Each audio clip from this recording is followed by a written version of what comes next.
Muito bem, na aula de hoje nós vamos falar a respeito do calor. Nós estamos tratando, a primeira lei da termodinâmica e nós definimos a termodinâmica, como sendo a variação da energia interna, que é igual ao calor que entra no sistema, mais o trabalho realizado sobre o sistema. Então essa é a nossa definição aqui da primeira lei da termodinâmica. E hoje nós vamos falar, nesta videoaula e nas próximas, nós vamos continuar falando a respeito do calor que entra no sistema. Muito bem. Eu desenhei aqui, fiz aqui um esboço aqui, do sistema, do meu sistema. Então, qual é o nosso objetivo? Nosso objetivo, aqui eu tenho aqui um cilindro com um gás ideal, e aqui tem um êmbolo aqui em cima, um peso. E esse cilindro está sobre um reservatório térmico a uma temperatura T, que possui, e esse sistema aqui, esse reservatório aqui, troca calor com esse sistema. Então, há paredes diatérmicas, que significa que essa parede aqui permite a troca de calor. O objetivo aqui, agora, é fazer com que esse gás aqui, levar esse gás à compressão do gás ou à expansão desse gás, ou a expansão do gás, ou a expansão, comprimir ou expandir aqui o gás, ou não. Ou eu vou comprimir esse gás ou eu vou expandir aqui esse gás, tá certo? Então, nós já fizemos esses processos anteriormente, onde o processo era adiabático. No processo adiabático, a troca de calor, não há troca de calor, então o calor é zero. Porém, nesse processo, nós vamos considerar aqui, que eu vou trocar calor aqui com o sistema, certo? Bom, dito isso, nós vamos levar aqui esse sistema de um estado inicial para um estado final por processos não adiabáticos. Ou seja, sem mantê-lo, em isolamento térmico. Muito bem.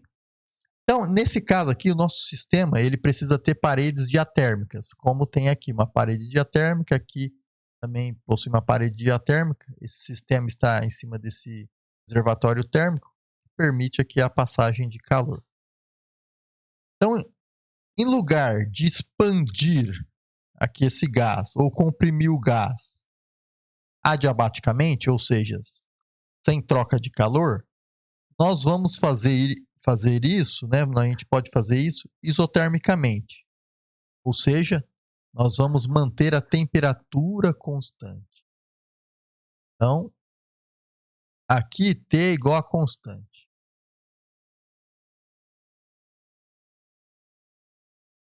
Então, nós vamos manter a temperatura constante colocando o sistema em contato com essa parede diatérmica.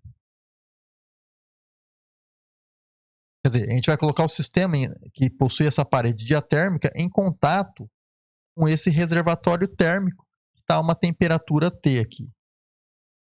Bom, se a temperatura é constante, o que nós sabemos? Sabemos que U é função da temperatura.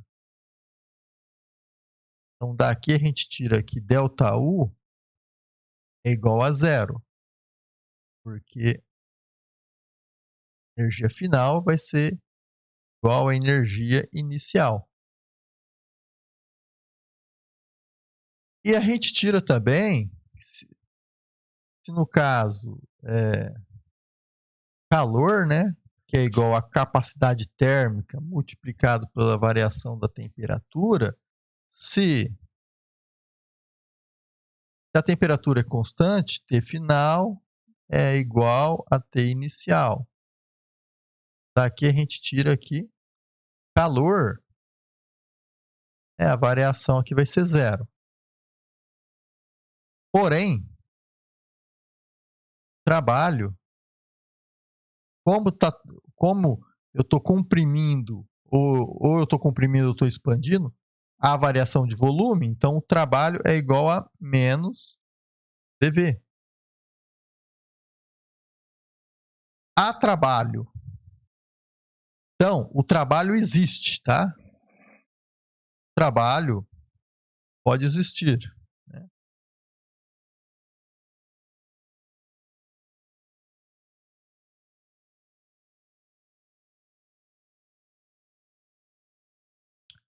Muito bem. O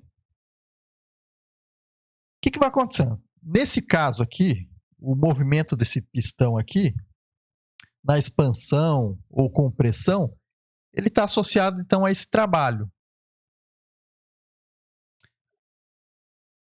Porém, eu não posso calcular esse trabalho como ele era feito, como ele era calculado, né? Se eu tiver um trabalho adiabático. Por quê? O trabalho, ΔU, o processo adiabático, eu tinha que ΔU era igual ao trabalho. Aqui, adiabático. Para esse caso, não vale. Então, deixa eu mudar aqui de cor.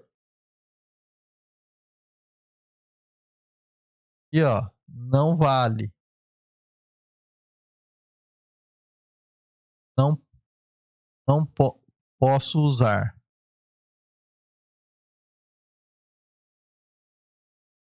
Eu não posso usar essa expressão. Por quê? Porque agora o trabalho não é adiabático, né? O trabalho agora, porque no trabalho adiabático o Q é zero. Mas eu estou permitindo a passagem de calor. A diferença é que aqui minha temperatura aqui é constante agora. Então, como a energia interna também do sistema é uma função de estado, os estados inicial e final serão os mesmos. E a variação da energia interna também será a mesma. Então é por isso aqui que a energia interna vai ser zero.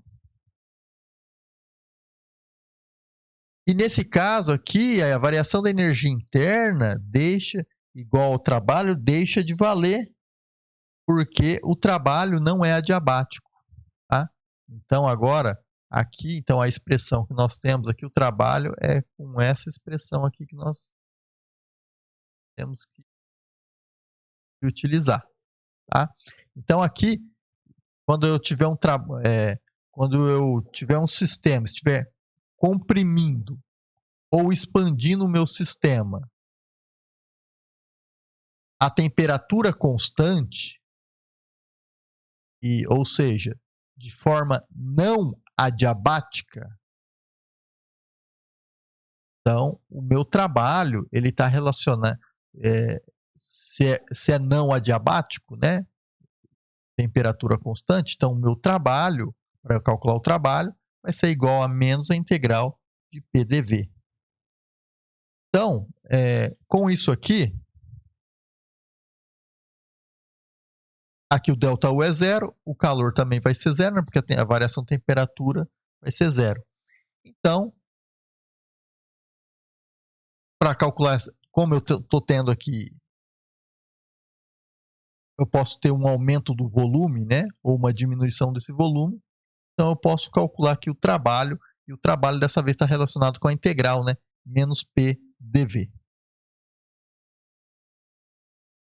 Muito bem.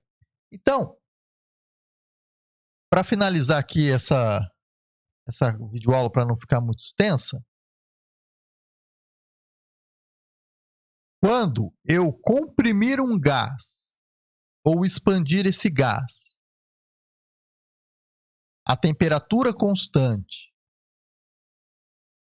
de modo não adiabático, onde eu permito a passagem de calor através de paredes diatérmicas, então eu coloco esse sistema em contato com o reservatório térmico, que está uma temperatura T,